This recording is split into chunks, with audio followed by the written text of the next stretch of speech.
वसुदेवसुतं देवं कंसचाणूरमर्दनं देवकी परमानन्दं कृष्णं वन्दे जगद्गुरुं। श्रीमद्भगवद्गीता अथ षष्ठोऽध्यायः आत्मसंयमयोगः। श्रीभगवानुवाच अनाश्रितकर्मफलं कार्यं कर्म करोति यः स सन्न्यासी च योगी च न निरग्निर्न चाक्रियः। यं सन्न्यासमिति प्राहुर्योगं तं विद्धि पाण्डव। न ह्यसन्न्यस्तसङ्कल्पो योगी भवति कश्चन। आरुरुक्षोर्मुनेर्योगं कर्मकारणमुच्यते। योगारूढस्य तस्यैव शमः कारणमुच्यते। यदा हिनेन्द्रियार्थेषु न कर्मस्वनुषज्यते सर्वसङ्कल्पसन्न्यासी योगारूढस्तदोच्यते।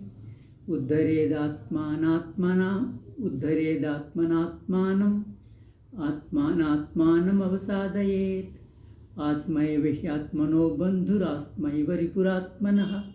बन्धुरात्मात्मनस्तस्य येनात्मैवात्मना जितः।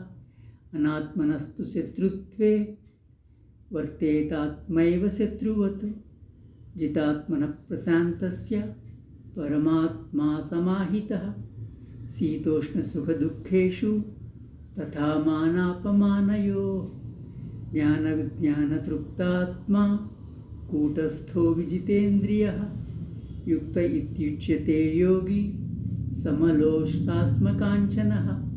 सुहृन्मित्रार्युदासीन मध्यस्थद्वेषबन्धुषु। साधुष्वपि च पापेषु समबुद्धिर्विशिष्यते। योगी युञ्जीत सततम् आत्मानं रहसि स्थितः। एकाकी यतचित्तात्मा निराशीरपरिग्रहः। शुचौ देशे प्रतिष्ठाप्य स्थिरमासनमात्मनः। नात्युच्छ्रितं नातिनीचं चैलाजिनकुशोत्तरं।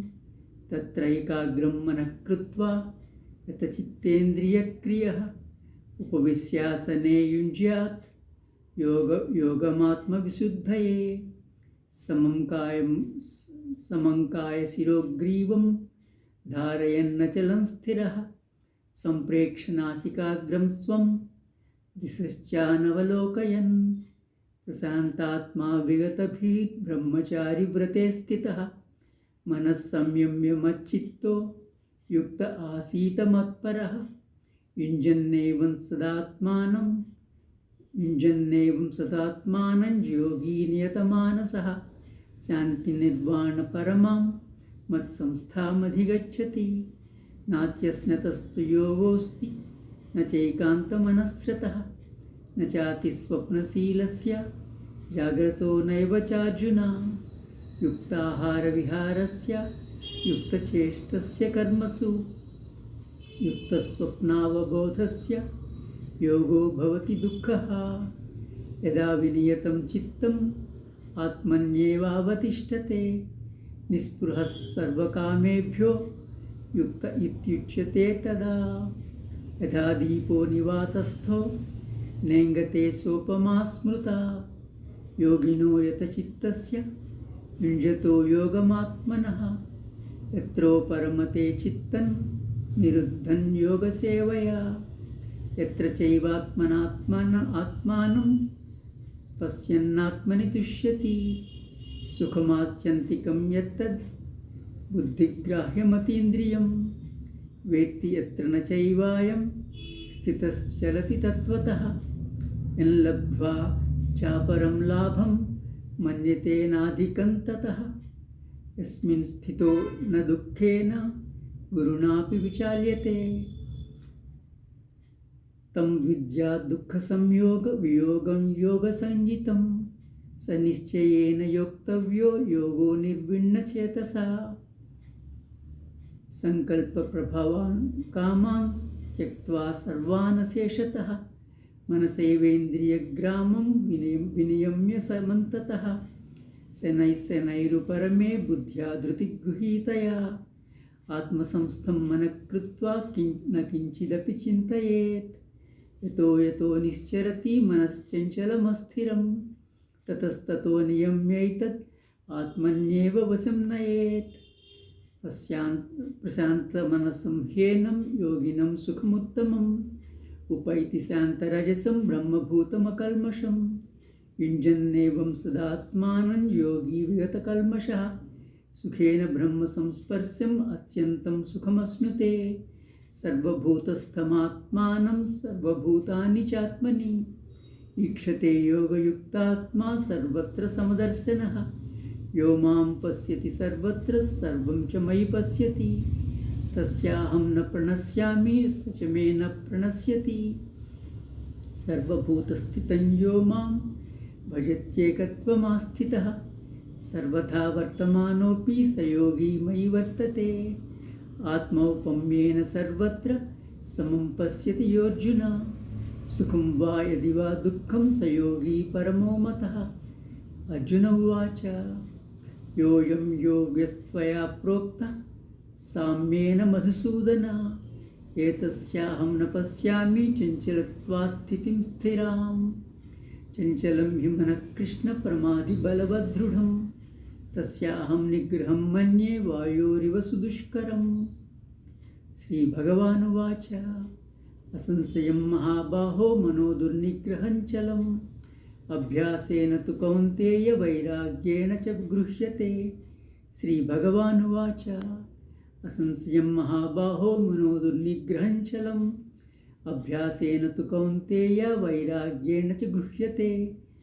असंयतात्मनो योगो दुष्प्राप इति मे मतिः वस्यात्मना तु यतता शक्यो वाप्तुमुपायतः। अर्जुन उवाच अयति श्रद्धयोपेतो योगाच्चलितमानसः अप्राप्य योगसंसिद्धिं कां गतिं कृष्ण गच्छति। कच्चिन्नो भवविभ्रष्टच्छिन्नाभ्रमिव नश्यति अप्रतिष्ठो महाबाहो विमूढो ब्रह्मणः पथि। एतन्मे संशयं कृष्ण छेत्तुमर्हस्य शेषतः त्वदन्यः संशयस्यास्य छेत्ता न उपपज्यते। श्रीभगवानुवाच पार्थ नैवेह नामुत्रा विनाशस्तस्य विद्यते न हि कल्याणकृत् कश्चित् दुर्गतिं तात गच्छति। श्रीभगवानुवाच पार्थ नैवेह नामुत्रा विनाशस्तस्य विद्यते न हि कल्याणकृत् कश्चित् दुर्गतिं तात गच्छति।